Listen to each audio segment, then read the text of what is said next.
We're going back a little bit. Seems like we've done that tonight a little. When I was in graduate school, I had a circle of friends that wanted to be characters out of The Great Gatsby. Fitzgerald himself said they were careless people, so I'm not sure how high our aspirations were. But we liked to go to this music place downtown.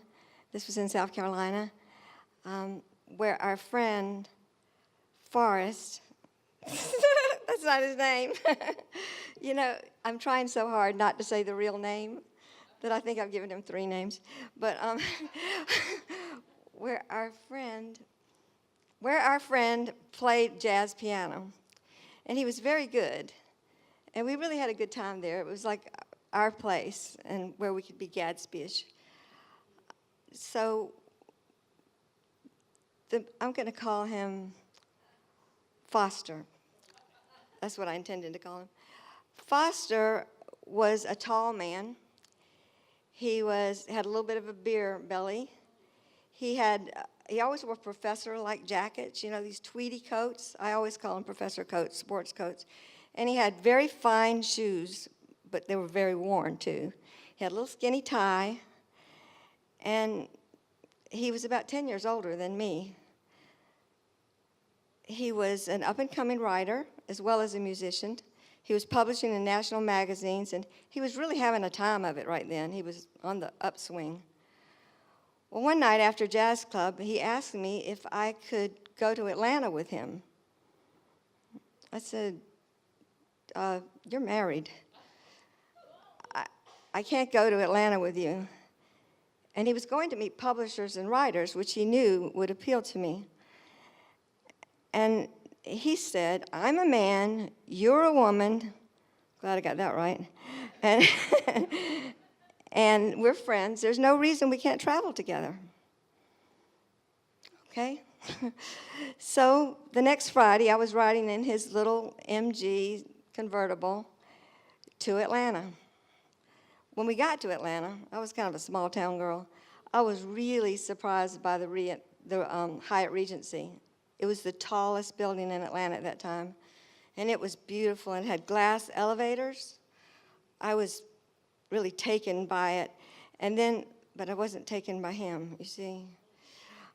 There wasn't that attraction, and he had promised me before we left that this was just going to be a friendly trip.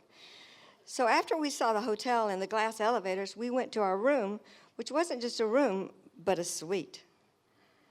It was complete with strawberries, chocolates, flowers, and champagne. We were both just laughing like crazy because it was a mistake. He didn't know anything about it. We thought maybe one of his magazines had done it, but then we found a tag on the flowers, and it said, for Emily Dearborn.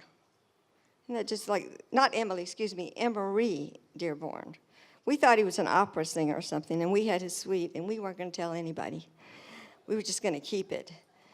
So because the suite was so great, we ordered dinner in, had room service, and there was no romantic thing going on. I mean, there were no kisses, there were no touches, and I kept wishing that I was in that suite with somebody I actually felt romantic towards.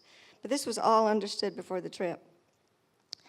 So we had our dinner. He had his bourbon. I had my scotch, just about one, and we went to sleep.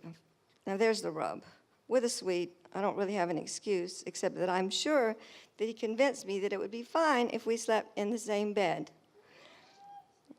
I was a little dumb. Yeah, I drifted off to sleep, and when I woke up, he said, last night was great. Last night was great? He said, don't act like you don't know what I'm talking about. I don't know what you're talking about. But don't tell me you don't remember. I didn't remember. But I did remember something. I'd had a dream. And the dream was that I conceived. And it was a powerful dream. It was one of those you don't forget.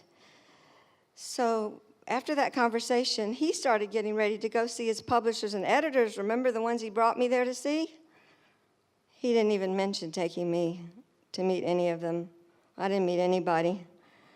But fear, I met fear and terror that I was pregnant. I was sure I was. And I knew when I got home I was going to have to see a doctor to get a morning after pill, because that's what you had to do then. So that was my plan. Wow. So much more. I saw him. I didn't see him when I got back. I quit going to jazz. I quit going to places that we used to hang out. But I ran into him in a deli. And when I saw him in the deli, he looked straight at me, and then he looked straight through me, as if he'd never known me. I was a little bit stunned, and I was hurt because of the friendship that we had before. And then I noticed a young girl sitting beside him, and I saw him. I knew he was making promises to her that he would never keep. 2 months later, he was fired from his job as professor for sexually harassing a student. Now, this would be good if this was the way it ended, but he knew an important person in our state who became a college president. He was hired by that man not only as a professor, but a professor with tenure, and he was given the department chair. He is now a professor emeritus. Well, this was supposed to be an angry story. It was a Me Too, angry. But I had another dream, and in that dream, I saw him as a child with a terrible sweetness around him. And then I saw him frail and broken as an adult. This was a dream many years later, and I woke up the next morning, and I forgave him. And there's one more little part. I remembered the earlier dream of conception, and I believe that someday Foster has somebody to meet in heaven. Foster's only child. He'll be real surprised, but I won't, because I knew it all along.